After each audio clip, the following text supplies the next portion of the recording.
blind to the God who is. Why would God cut us off from his presence? As we read through the Old Testament, we watch God teach us something essential about his presence. It all rests on the foundation of who he is and who we are.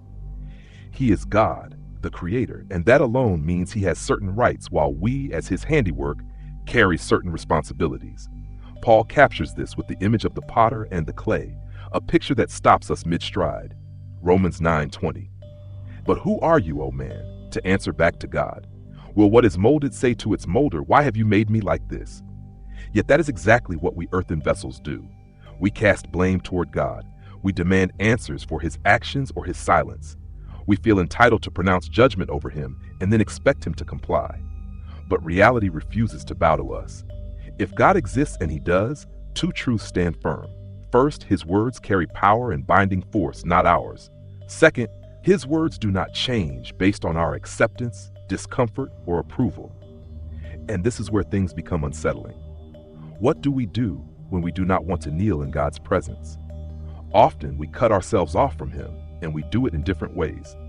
We can become outright atheists, denying his existence so that we do not have to submit to his word. But covering our eyes and declaring that God does not exist does nothing to alter reality. If God exists, he remains present whether or not we choose to look at him. And if he remains, then his words remain binding upon us as our creator. Or we reshape God in our own image. Maybe we are not ready to deny him entirely. Deep down, we know he exists, and we know we are his creation.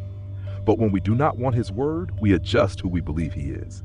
We fashion a God who approves of everything we desire, a God who never calls for repentance.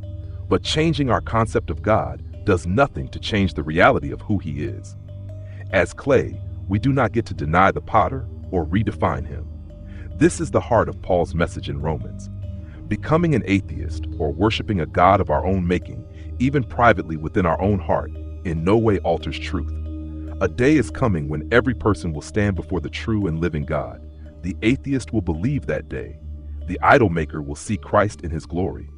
The clay will face the potter as he is. And none of our denials or distortions will remain. Humanity has been resisting him this way from the beginning. So we must ask, what is our disposition toward God today? Do we deny him? Do we refuse to see him as he is and instead worship an idol shaped by our desires? Both paths are rebellion, and neither one changes reality. God still exists even if we close our eyes. He still rules with rightful authority, even if we recast him as permissive and unholy. But here is the astonishing reality of God. He is our creator, and he made us in his image to dwell with him forever and rule with him. Paul even reminds the Corinthians that we are destined to judge angels. Jesus tells us in Revelation that he will seat us with him on his throne, just as he sits with the Father. Yet only God paves the way for this future. Only he shows us how to claim this birthright. We can despise it and deny God altogether. We can refuse to hear Jesus and build idols in our hearts, or we can be the clay and let the potter shape us into what we were created to be. John 14:6. Jesus said to him, I am the way and the truth and the life. No one comes to the Father except through me. I am, meaning he exists. The way, meaning his words lead to life. No one comes to the Father except through me, meaning he alone opens the path. These are the words of our potter. How are they speaking to your heart today?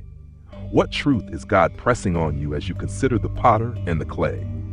If you feel led, share your thoughts in the comments. Your reflection may be exactly what someone else needs to hear this week.